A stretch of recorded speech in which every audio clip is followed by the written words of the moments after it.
The NFL has been issuing games in London, at least booking games in London at Wembley Stadium every single year. We have some pictures of Wembley Stadium. It's a fantastic venue. There it is right there. Wembley Stadium in England. What are you laughing at? The two flags? You're like, there it is right there. Yeah, they know. They know. It's what's on their screen. Okay, Ben being an asshole this morning. I love Wembley Stadium. I think it could be a great venue. No, that's Soldier Field.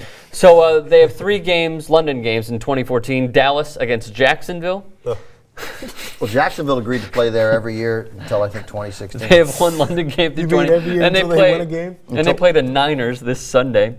They have the International Series game is what they're calling it. Atlanta hosts Detroit. You could say host in quotes. And Oakland hosts Miami. Now the dates are going to be determined in the spring. So there'll be 3 games. There are 2 this year, so there'll be 3 next year. There will be 3. That's so really the news. Here's my question to you guys. Is it growing? I mean, I tried looking up the ratings. I couldn't find actual statistics. But from what I've seen, even in our comments, I mean, we could even use that as an example. A lot of UK fans are chiming in, and it seems like they're starting to turn a corner. They hate the name football because they think our football should be hand egg. Fuck them.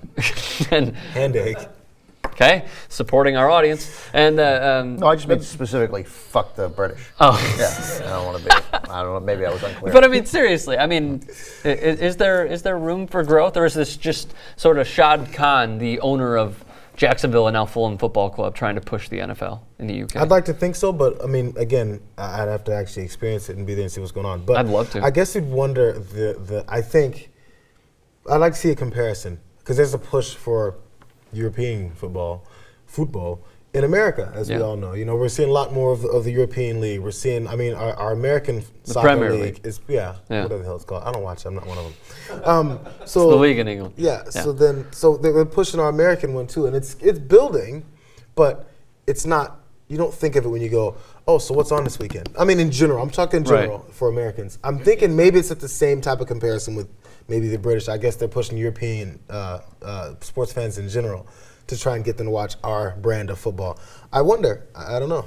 So very quickly, I don't remember who exactly the teams were last year, but they had the Jaguars. The Jaguars, and I think it was the Colts, maybe. It was some team, and they sold out the venue. I mean, guys were asking fantastic questions that no one in America would ask, and it was incredibly entertaining. Well, the stadium is packed. The issue is there a television interest there? Filling the stadium is largely irrelevant for the NFL. And obviously the ratings here don't matter. The game's on at 1. People are going to watch their team. They don't care where the game's being played.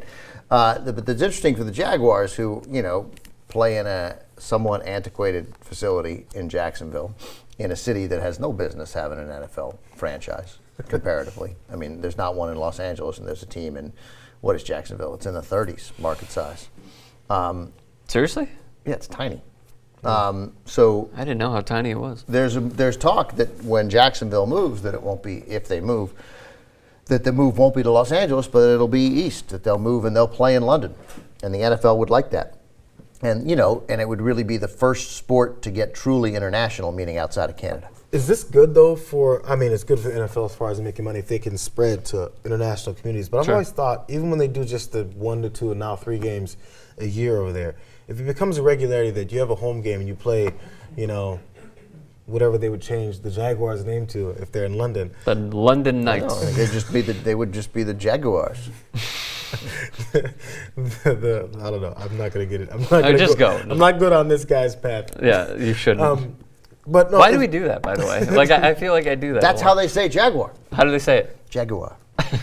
Like the car, right? Yeah, it's their car. Right. So, whenever you have a Thursday night game, they go, we got a short week. Oh, this destroys our whole practice schedule. Man, you got to fly to London and play this team and destroy the London Jaguars. It's really no different than the West Coast teams coming east. Now, granted, everyone would have to do it, so it would be no question. It's a flight grind, and it's a particular grind. It's essentially like flying across the country for those guys every time. And sometimes, of course, they're going to be flying to San Francisco.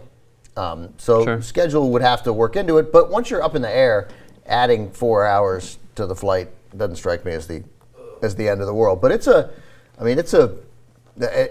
travel would be a grind. But then again, the players would be NFL players, and I think we all they'd be okay. So but you were they'd probably talking- they may have to do something with the schedule. Maybe they'd always start at 4, something like that. I don't know. You mentioned TV deals. I mean, I go on SkySports.com just to see what soccer news is, going on, what's happening with that, and I do see NFL stuff on there.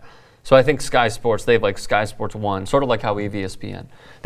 I'm pretty sure they put the games on there. Oh, so yeah. Look, you can when you're in London and you want to go see the NFL, there are plenty of pubs that show it. You can see it. Look, this is a global league and it's marketed itself aggressively.